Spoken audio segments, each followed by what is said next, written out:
Autre titre phare de ce journal à Boula, dans la préfecture de Koya, un accident de la circulation a fait 5 morts, dont 3 bébés ce mercredi.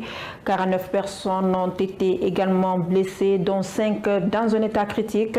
C'est un bus de la compagnie ST en provenance de Conakry en direction de Sinko qui a terminé sa course dans un virage. Sur place, on fait le point avec notre correspondant Amara Polokadakonde. C'est entre les districts de Manakoro et Wawakoro que ce drame est survenu. Après avoir parcouru plus de 1000 km, ce bus de la compagnie Sumaoro Transport a terminé sa course dans un virage au petit matin de ce mercredi 5 juin à 10 km de la commune urbaine de Beila. Sur place, on dénombre 5 morts, dont 3 bébés. Au niveau de l'hôpital, nous avons réussi 49 blessés, dont 5 graves et encore. Sur le lieu de l'accident, il y a 4 corps qu'on a retrouvés. Après évaluation, il y a, je crois, 5 malades qu'on est en train de se préparer pour évacuer.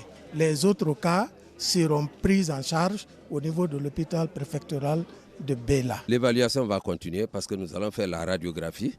Après la radio, on va continuer à les évaluer. S'il y a d'autres cas, on va les référer à Zérekore et Zérekore verra à son tour s'il faut les garder là-bas ou les référer à Conakry. Selon ces rescapés de l'accident, c'est le sommeil et la fatigue du chauffeur qui seraient à l'origine de ce drame. On était dans le véhicule, il était à vive allure. Une fois au virage là-bas, il a perdu le contrôle, on a tous crié. Une fois, soudainement, le bus est tombé. Quand le bus est tombé, maintenant, il y a plusieurs morts sur place, sur le coup, dont beaucoup de bébés. On a essayé maintenant à les sauver. Mais malheureusement, il y avait certains qui étaient... Le bus les avait broyés, on va dire comme ça. On a soupçonné que le chauffeur avait sommeil parce que depuis qu'on a crié, une fois arrivé à Mamou, les passagers l'avaient alerté de diminuer la vitesse. Parce qu'ils avaient crié, à partir de Mamou, la montagne dont on dit Bantangoro, là. Ça veut dire là-bas, c'est un lieu aussi très dangereux. Là-bas, on a échappé d'abord. Quand on a beaucoup crié, mais comme son bureau, la cabine c'est hermétiquement fermée, il n'entendait pas. Il y avait la musique, il y avait la télévision, il y avait le confort, donc il n'entendait pas. On est venu jusqu'à Gweke à 6h30, on sommes descendus. J'étais assis avec un vieux malade. Ils m'ont enlevé là-bas, ils m'ont dit de s'asseoir à l'opposé. Le vieux, lui, l'a rendu là. Maintenant, nous, on a soutenu que le chauffeur avait sommeil, puisqu'il ne peut pas quitter 12 heures qu'on a crié, jusqu'à 7 heures, il n'a pas dormi, il était seul. Aussitôt informé, une importante délégation conduite par le gouverneur de la région administrative de Nzérekore s'est rendue sur place pour faire l'état des lieux. Au nom du président de la République, donc le gouvernement intervient pour les prendre en charge, même leur nourriture également. Ceux-là qui ne peuvent pas être pris en charge au point de vue régional, c'est-à-dire à l'hôpital régional de Zérekore, vont être référés le plus rapidement que possible sur Conakry. Il y a une promptitude extraordinaire.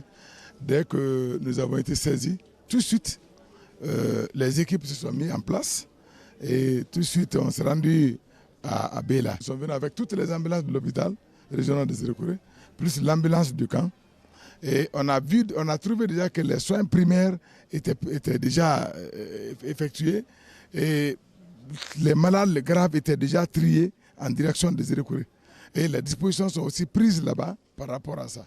A rappeler que les accidents graves sont devenus récurrents ces derniers temps dans la région. Après ceux de Macenta et de Nzérekore qui ont respectivement fait 18 et 3 morts, vient celui de Beila ce mercredi avec 5 morts, ce qui fait un bilan de 26 morts par accident en 2 mois, chose qui doit interpeller les autorités en charge du transport.